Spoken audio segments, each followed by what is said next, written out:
மாண்புமிகு தமிழ்நாடு முதலமைச்சர் திரு மு.க. ஸ்டாலின் அவர்களது சீர்மிகு நல்லாட்சியில் இந்து சமய அறநிலையத்துறையானது குடமுழுக்கு நடத்துதல், திருப்பணிகளை மேற்கொள்ளுதல், திருக்கோயில் சொத்துக்களை மீட்டெடுத்தல், பக்தர்களுக்கான அடிப்படை வசதிகளை மேம்படுத்துதல் போன்ற பல்வேறு பணிகளை சிறப்பாக செய்து வரலாறு படைத்து வருகிறது. இதன் தொடர்ச்சியாக தமிழ்நாட்டின் பல்வேறு திருக்கோயில்களில் நிறைவுற்ற பணிகளின் திறப்பு விழா மற்றும் புதிய கட்டுமான பணிகளின் தொடக்க விழா.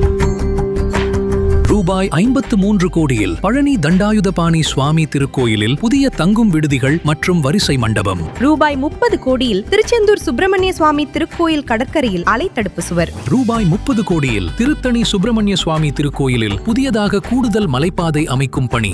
ரூபாய் 15 கோடியில் சமயபுரம் மாரியம்மன் திருக்கோயிலுக்கு கொள்ளிடம் ஆற்றிலிருந்து நாள்தோறும் 10 லட்சம் லிட்டர் தண்ணீர் கொண்டு வரும் பணி. மேலும் 47.40 கோடியில் 12 திருக்கோயில்களில் கட்டுமான பணிகள்.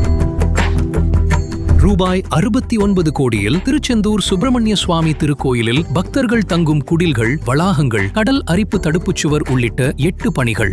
ரூபாய் 39 கோடியில் திருவேற்காடு தேவி கருமாரியம்மன் திருக்கோயிலில் பக்தர்கள் தங்கும் விடுதி உள்ளிட்ட 7 பணிகள். ரூபாய் 35 கோடியில் மதுரை மீனாட்சி சுந்தரேஸ்வரர் திருக்கோயிலில் பக்தர்கள் தங்கும் விடுதி. ரூபாய் 23 கோடியில் பெரியபாளையம் பவானி அம்மன் திருக்கோயிலில் வரிசை மண்டபம். ரூபாய் 6 கோடியில் இணை ஆணையர் அலுவலகம், உதவி ஆணையர் அலுவலகம் மற்றும் 10 சரக ஆய்வாளர் அலுவலகங்கள். ரூபாய் 18 கோடியில் இருக்கன்குடி மாரியம்மன் திருக்கோயிலுக்கு உயர்மட்ட பாலம் உள்ளிட்ட 5 பணிகள். மேலும் ரூபாய் 27 கோடியில் 16 திருக்கோயில்களில் பக்தர்கள் பயன்பாட்டிற்கான பணிகள்.